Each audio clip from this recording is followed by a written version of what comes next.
Get ready to dim the lights and lock your doors. Friday Night Frights is here to haunt your weekend. Every Friday night, we bring you spine-chilling tales of the macabre, the mysterious, and the downright terrifying. From cursed artifacts to shadowy creatures lurking in the dark, these stories will keep you on the edge of your seat long after the episode ends. Are you brave enough to listen? Tune in and be sure to subscribe to our channel for more eerie episodes. Our story tonight is called Nightmare at 20,000 Feet. This is the original story by Richard Matheson, and some of you might remember that it was adapted for a Twilight Zone episode. So grab a cup of something yummy, sit back and relax, and enjoy the story. "Seatbelt, please," said the stewardess cheerfully as she passed him. Almost as she spoke, the sign above the archway which led to the forward compartment lit up. "Fasten seatbelt," with, below, its attendant caution, "No smoking." Drawing in a deep lungful, Wilson exhaled it in bursts, then pressed the cigarette into the armrest tray with irritable, stabbing motions. Outside, one of the engines coughed monstrously, spewing out a cloud of fume which fragmented into the night air. The fuselage began to shudder, and Wilson, glancing through the window, saw the exhaust of flame jetting whitely from the engine's nacelle. The second engine coughed, then roared, its propeller instantly a blur of revolution.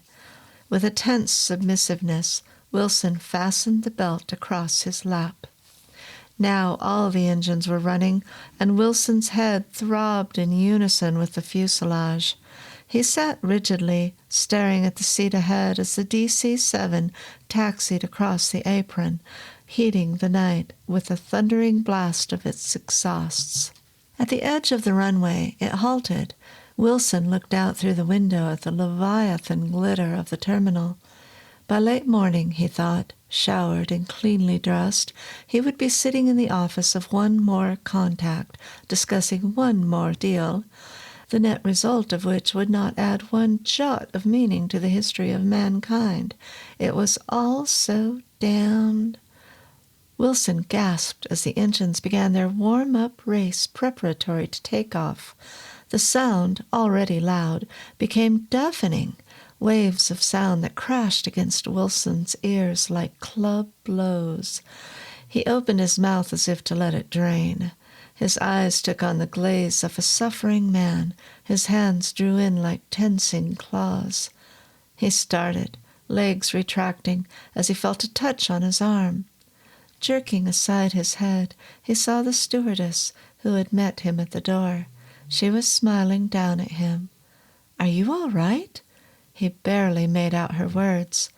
Wilson pressed his lips together and agitated his hand at her, as if pushing her away. Her smile flared into excess brightness, then fell as she turned and moved away. The plane began to move, at first lethargically, like some behemoth struggling to overthrow the pull of its own weight. Then, with more speed, forcing off the drag of friction. Wilson, turning to the window, saw the dark runway rushing by faster and faster. On the wing edge, there was a mechanical whining as the flaps descended. Then, imperceptibly, the giant wheels lost contact with the ground. The earth began to fall away. Trees flashed underneath, buildings, the darting quicksilver of car lights. The DC-7 banked slowly to the right, pulling itself upward toward the frosty glitter of the stars. Finally, it leveled off, and the engines seemed to stop until Wilson's adjusting ear caught the murmur of their cruising speed. A moment of relief slackened his muscles, imparting a sense of well-being. Then it was gone. Wilson sat immobile, staring at the no-smoking sign until it winked out, then quickly lit a cigarette. Reaching into the seat back pocket in front of him, he slid free his newspaper. As usual, the world was in a state similar to his: friction in diplomatic circles, earthquakes and gunfire, murder, rape, tornadoes and collisions, business conflicts, gangsterism. God's in his heaven, all's right with the world, thought Arthur Jeffrey Wilson. 15 minutes later, he tossed the paper aside. His stomach felt awful. He glanced up at the signs beside the 2 lavatories, both illuminated, read occupied. He pressed out his 3rd cigarette since takeoff, and turning off the overhead light, stared out through the window. Along the cabin's length, people were already flicking out their lights and reclining their chairs for sleep. Wilson glanced at his watch. 11:20. He blew out tired breath. As he'd anticipated, the pills he'd taken before boarding hadn't done a bit of good. He stood abruptly as the woman came out of the lavatory, and, snatching up his bag, he started down the aisle. His system, as expected, gave no cooperation. Wilson stood with a tired moan and adjusted his clothing. Having washed his hands and face, he removed the toilet kit from the bag and squeezed a filament of paste across his toothbrush. As he brushed, one hand braced for support against the cold bulkhead. He looked out through the port. Feet away was the pale blue of the inboard propeller. Wilson visualized what would happen if it were to tear loose and, like a tri-bladed cleaver, come slicing in at him. There was a sudden depression in his stomach. Wilson swallowed instinctively and got some paste-stained saliva down his throat. Gagging, he turned and spat into the sink, then, hastily, washed out his mouth and took a drink. Dear God, if only he could have gone by train, had his own compartment, taken a casual stroll to the club car, settled down in an easy chair with a drink and a magazine. But there was no such time or fortune in this world. He was about to put the toilet kit away when his gaze caught on the oilskin envelope in the bag. He hesitated, then, setting the small briefcase on the sink, drew out the envelope and undid it on his lap. He sat staring at the oil-glossed symmetry of the pistol. He'd carried it around with him for almost a year now.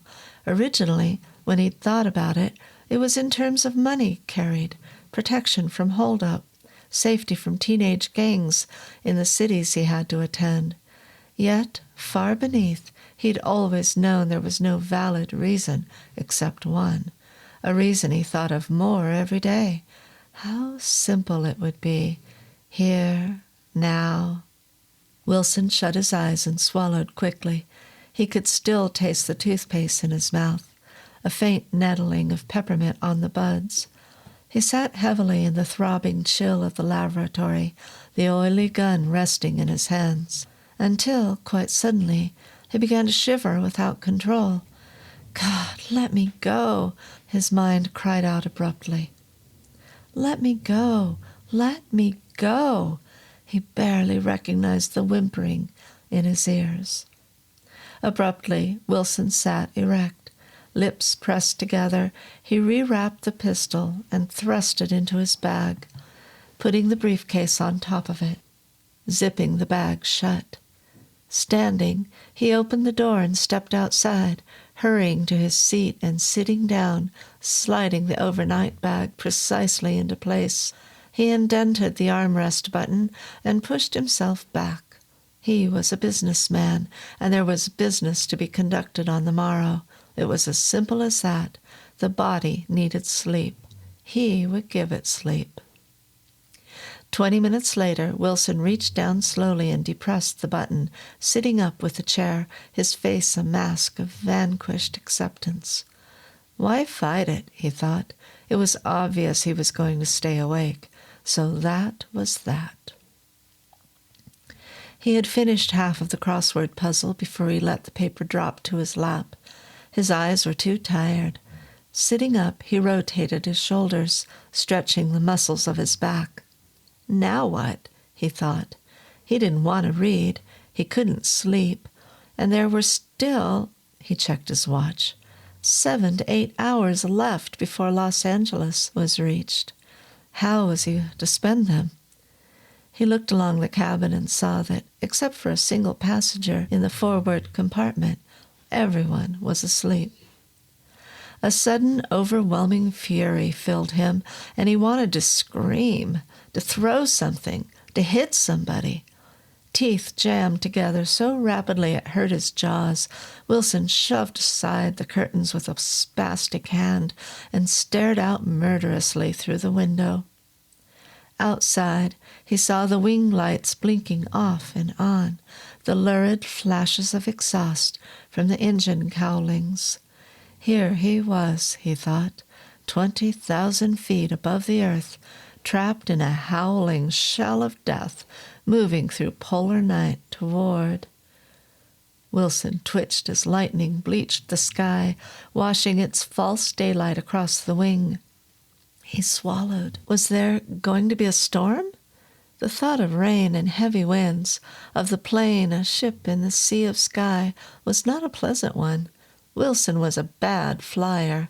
Excess motion always made him ill. Maybe he should have taken a few Dramamines to be on the safe side.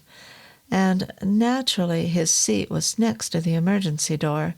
He thought about it opening accidentally, about himself sucked from the plane, falling, screaming.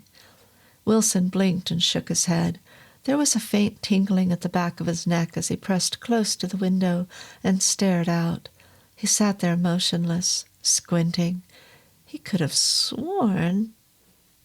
Suddenly his stomach muscles jerked in violently, and he felt his eyes strain forward. There was something crawling on the wing. Wilson felt a sudden nauseous tremor in his stomach. Dear God, had some dog or cat crawled onto the plane before takeoff and in some way managed to hold on? It was a sickening thought. The poor animal would be deranged with terror. Yet how, on the smooth, wind-blasted surface, could it possibly discover gripping places? Surely that was impossible.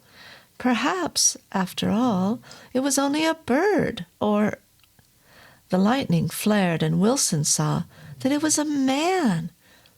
He couldn't move. Stupefied, he watched the black form crawling down the wing.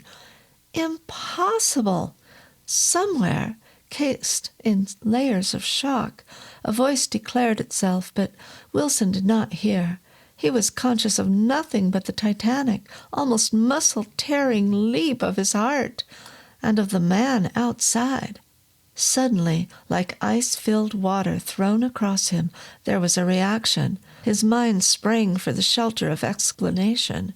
A mechanic had, through some incredible oversight, been taken up with the ship and had managed to cling to it, even though the wind had torn his clothes away, even though the air was thin and close to freezing. Wilson gave himself no time for refutation. Jarring to his feet, he shouted, "Stewardess! Stewardess!" His voice a hollow, ringing sound in the cabin. He pushed the button for her with a jabbing finger. "Stewardess!" She came running down the aisle, her face tightened with alarm. When she saw the look on his face, she stiffened in her tracks. "There's a man out there! A man!" cried Wilson. "What?" Skin constricted on her cheeks, around her eyes. "Look! Look!" Hand shaking, Wilson dropped back into his seat and pointed out the window. "He's crawling on the—" The words ended with a choking rattle in his throat. There was nothing on the wing. Wilson sat there trembling. For a while, before he turned back, he looked at the reflection of the stewardess on the window. There was a blank expression on her face. At last, he turned and looked up at her. He saw her red lips part as though she meant to speak, but she said nothing, only placing the lips together again and swallowing. An attempted smile distended briefly at her features. "I'm sorry," Wilson said. "It must have been a—" He stopped as though the sentence were completed. Across the aisle, a teenage girl was gaping at him with sleepy curiosity. The stewardess cleared her throat. "Can I get you anything?" she asked. "A glass of water," Wilson said. The stewardess turned and moved back up the aisle. Wilson sucked in a long breath of air and turned away from the young girl's scrutiny. He felt the same. That was the thing that shocked him most. Where were the visions, the cries, the pummeling of fists on temples, the tearing out of hair? Abruptly he closed his eyes. There had been a man, he thought. There had actually been a man. That's why he felt the same. And yet there couldn't have been. He knew that clearly. Wilson sat with his eyes closed, wondering what Jacqueline would be doing now if she were in the seat beside him. Would she be silent, shocked beyond speaking? Or would she, in the more accepted manner, be fluttering around him, smiling, chattering, pretending that she hadn't seen? What would his sons think? Wilson felt a dry sob threatening in his chest. "Here's your water, sir." Twitching sharply, Wilson opened his eyes. "Would you like a blanket?" inquired the stewardess. "No," he shook his head. "Thank you," he added, wondering why he was being so polite. "Well, if you need anything, just ring," she said. Wilson nodded. Behind him, as he sat with an untouched cup of water in his hand, he heard the muted voices of the stewardess and one of the passengers. Wilson tightened with resentment. Abruptly, he reached down and, careful not to spill the water, pulled out the overnight bag. Unzipping it, he removed the box of sleeping capsules and washed 2 of them down. Crumpling the empty cup, he pushed it into the seat pocket in front of him, then, not looking, slid the curtains shut. There, it was ended. One hallucination didn't make insanity. Wilson turned onto his right side and tried to set himself against the fitful motion of the ship. He had to forget about this. That was the most important thing. He mustn't dwell on it. Unexpectedly, he found a wry smile forming on his lips. Well, by God, no one would accuse him of mundane hallucinations anyway. When he went at it, he did a royal job. A naked man crawling down a DC-7's wing at 20,000 feet. There was a chimera, worthy of the noblest lunatic. The humor faded quickly. Wilson felt chilled. It had been so clear, so vivid. How could the eyes see such a thing when it did not exist? How could what was in his mind make the physical act of seeing work to its purpose so completely? He couldn't have been groggy, in a daze, nor had it been a shapeless, gauzy vision. It had been sharply 3-dimensional, fully a part of the things he saw which he knew were real. That was the frightening part of it. It had not been dreamlike in the least. He had looked at the wing and... Impulsively, Wilson drew aside the curtain. He did not know immediately if he would survive. It seemed as if all the contents of his chest and stomach were bloating horribly, the excess pushing up into his throat and head, choking away breath, pressing out his eyes. Imprisoned in this swollen mass, his heart pulsed strickenly, threatening to burst its case as Wilson sat, paralyzed. Only inches away, separated from him by the thickness of a piece of glass, the man was staring at him. It was a hideously malignant face, a face not human. Its skin was grimy, of a wide-pored coarseness, its nose a squat, discolored lump, its lips misshapen, cracked, forced apart by teeth of a grotesque size and crookedness, its eyes recessed and small, unblinking, all framed by shaggy, tangled hair, which sprouted, too, in furry tufts from the man's ears and nose, bird-like, down across his cheeks. Wilson sat riven to his chair, incapable of response. Time stopped and lost its meaning. Function and analysis ceased. All were frozen in an ice of shock. Only the beat of heart went on, alone, a frantic leaping in the darkness. Wilson could not so much as blink. Dull-eyed, breathless, he returned the creature's vacant stare. Abruptly then, he closed his eyes, and his mind, rid of the sight, broke free. It isn't there, he thought. He pressed his teeth together, breath quavering in his nostrils. It isn't there. It simply is not there. Clutching at the armrests with pale-knuckled fingers, Wilson braced himself. There is no man out there, he told himself. It was impossible that there should be a man out there, crouching on the wing, looking at him. He opened his eyes to shrink against the seat back with a gagging inhalation. Not only was the man still there, but he was grinning. Wilson turned his fingers in and dug the nails into his palms until pain flared. He kept it there until there was no doubt in his mind that he was fully conscious. Then, slowly, arm quivering and numb, Wilson reached up for the button which would summon the stewardess. He would not make the same mistake again, cry out, leap to his feet, alarm the creature into flight. He kept reaching upward, a tremor of aghast excitement in his muscles now, because the man was watching him, the small eyes shifting with the movement of his arm. He pressed the button carefully once, twice. Now come, he thought. Come with your objective eyes and see what I see. But hurry! In the rear of the cabin, he heard a curtain being drawn aside, and suddenly his body stiffened. The man had turned his Caliban head to look in that direction. Paralyzed, Wilson stared at him. Hurry, he thought. For God's sake, hurry! It was over in a second. The man's eyes shifted back to Wilson, across his lips a smile of monstrous cunning.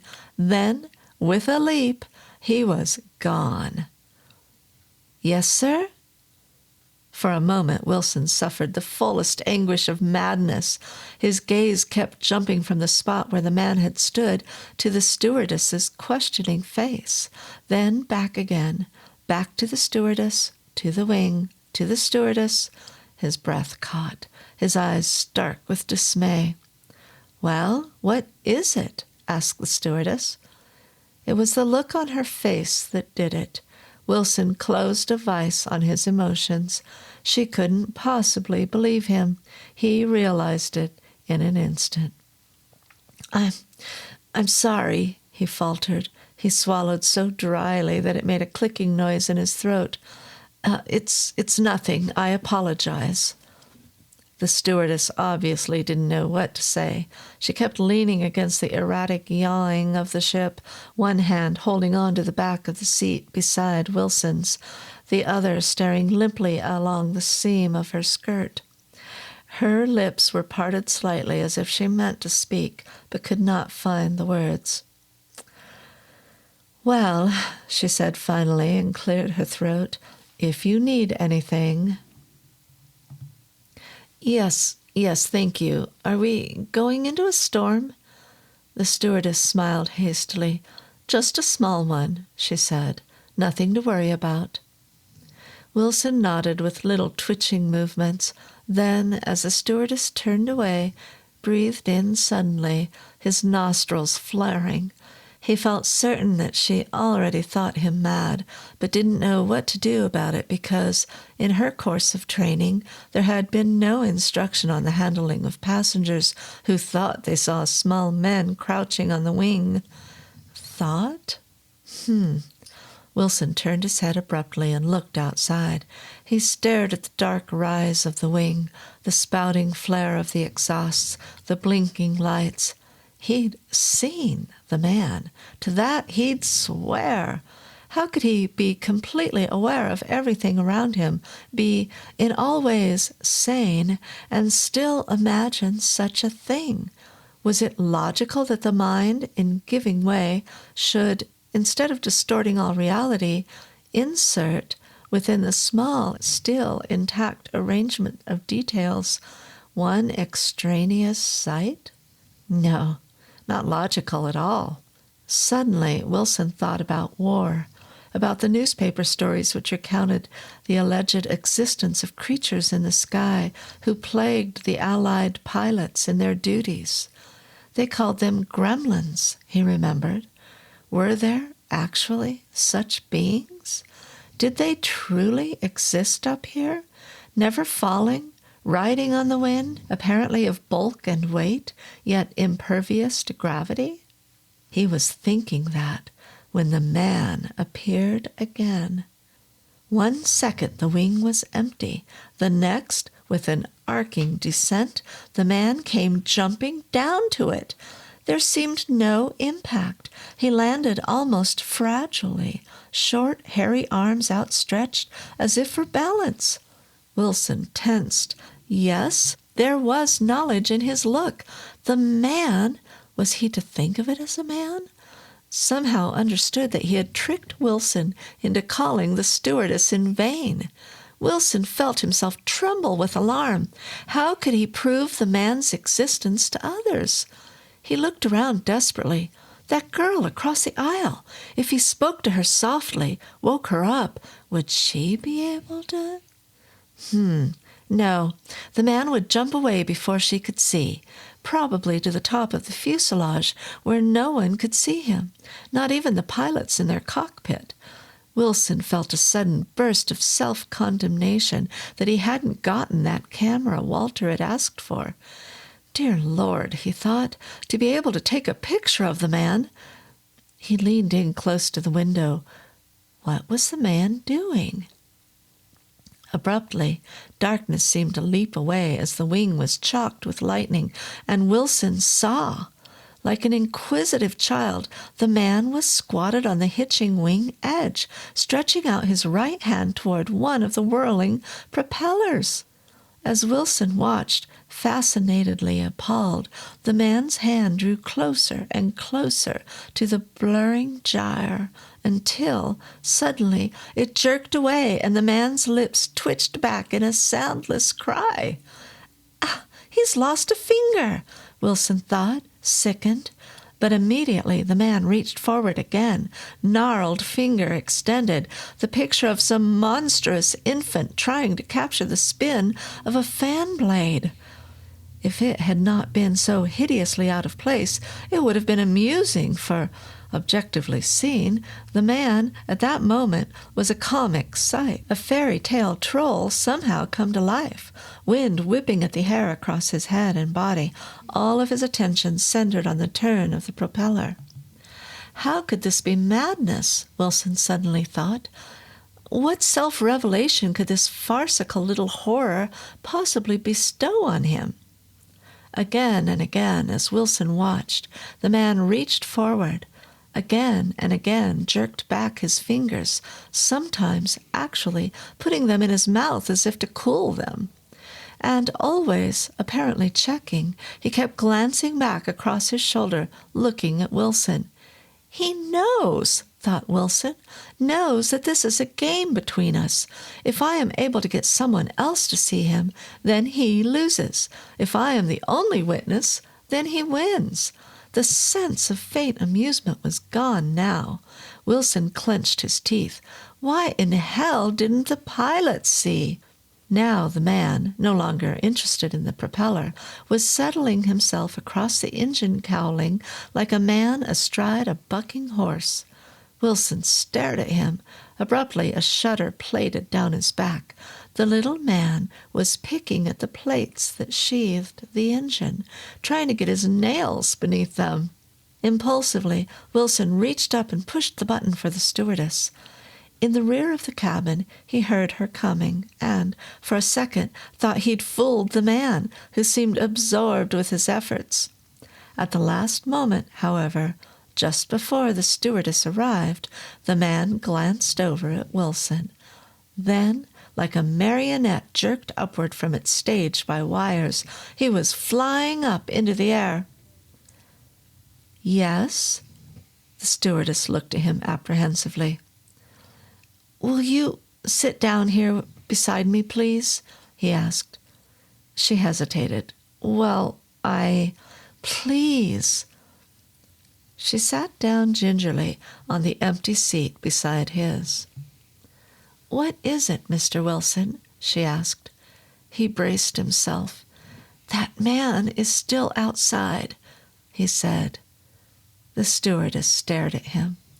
"The reason I'm telling you this," Wilson hurried on, "is that he's starting to tamper with one of the engines." She turned her eyes instinctively toward the window. "No, don't look," he told her. "He isn't there now." He cleared his throat vicidly. "He jumps away whenever you come here." A sudden nausea gripped him as he realized what she must be thinking, as he realized what he, himself, would think if someone told him such a story. A wave of dizziness seemed to pass across him, and he thought, "I am going mad." "The point is this," he said, fighting off the thought. "If I'm not imagining this thing, the ship is in danger." Yes," she said. "I know," he said. "You think I've lost my mind." "Oh, of course not, sir," she said. "All I ask is this," he said, struggling against the rise of anger. "Tell the pilots what I've said.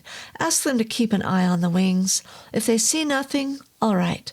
But if they do—" The stewardess sat there quietly, looking at him. Wilson's hands curled into fists that trembled in his lap. "Well?" he asked. She pushed to her feet. "I'll tell them," she said. Turning away, she moved along the aisle with a movement that was, to Wilson, poorly contrived, too fast to be normal, yet clearly held back as if to reassure him that she wasn't fleeing. He felt his stomach churning as he looked out at the wing again. Abruptly, the man appeared again, landing on the wing like some grotesque ballet dancer. Wilson watched him as he set to work again, straddling the engine casing with his thick, bare legs and picking at the plates. Well, what was he so concerned about? Thought Wilson.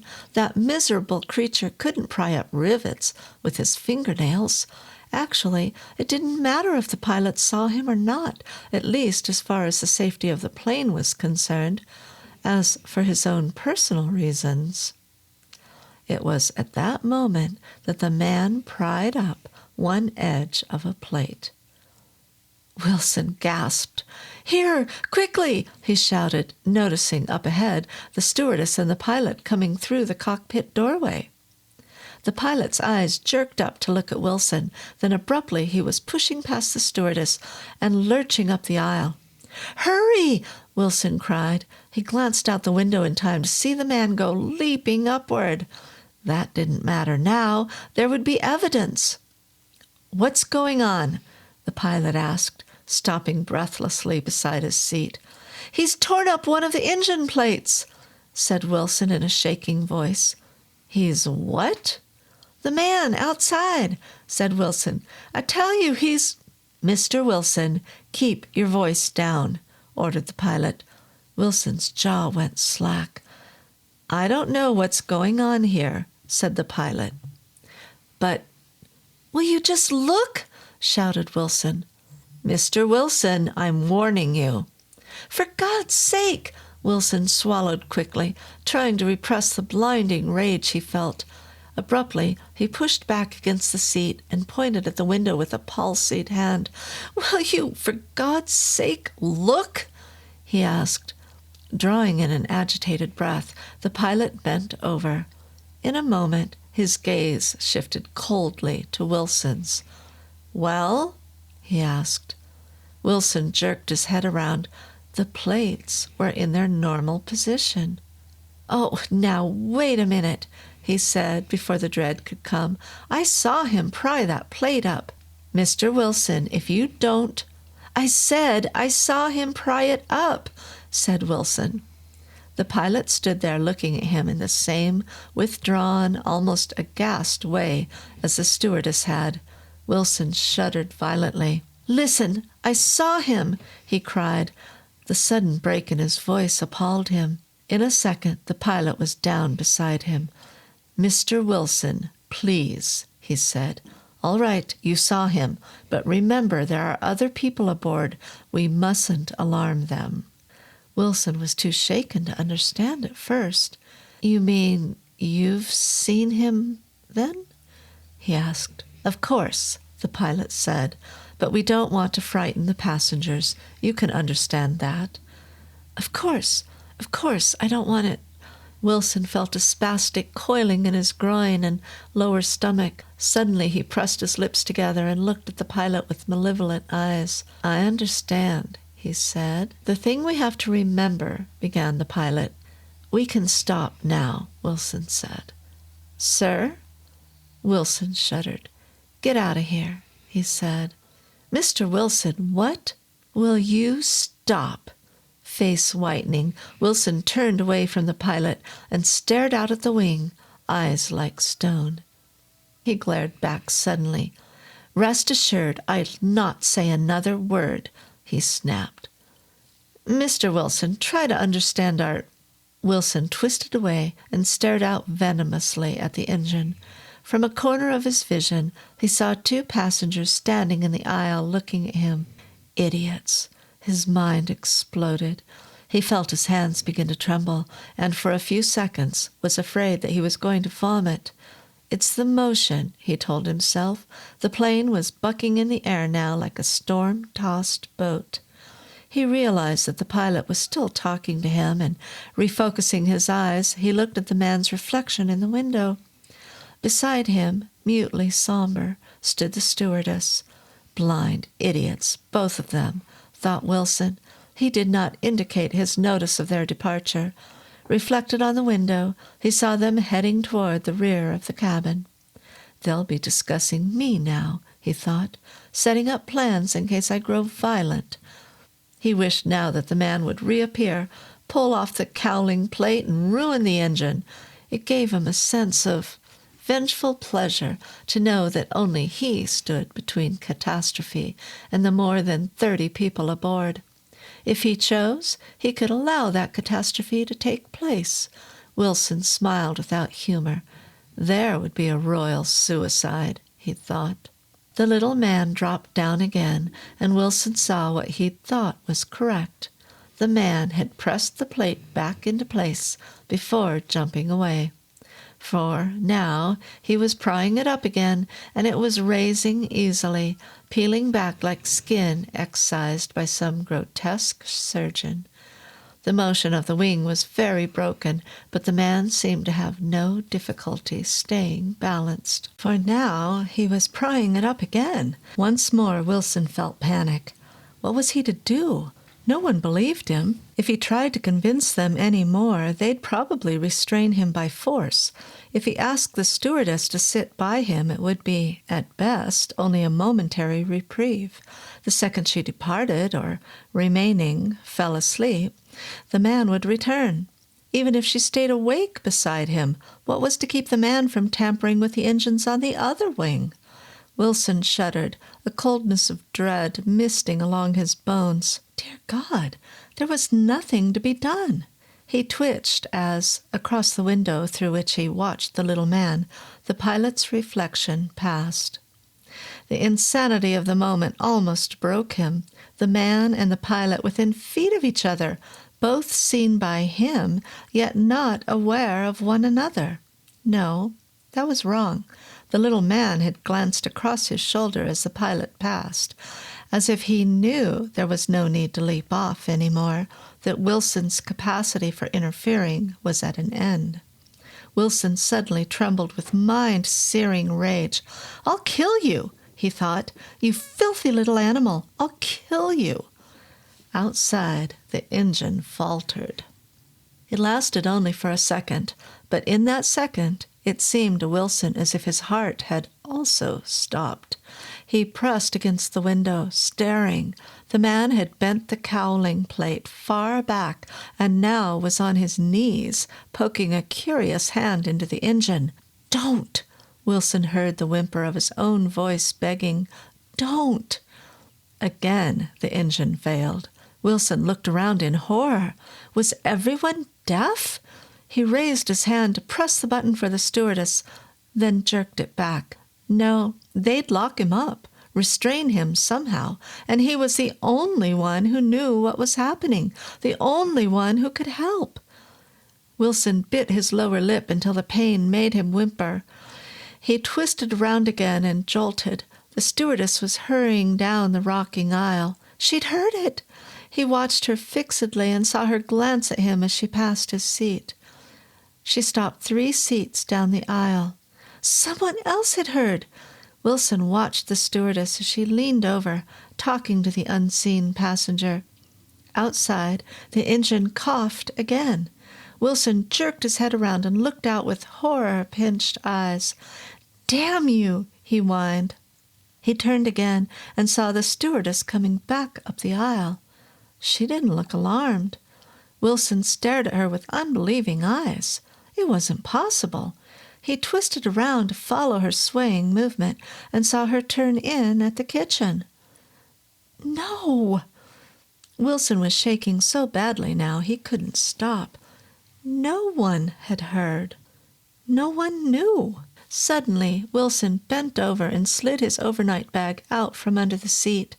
Unzipping it, he jerked out his briefcase and threw it on the carpeting.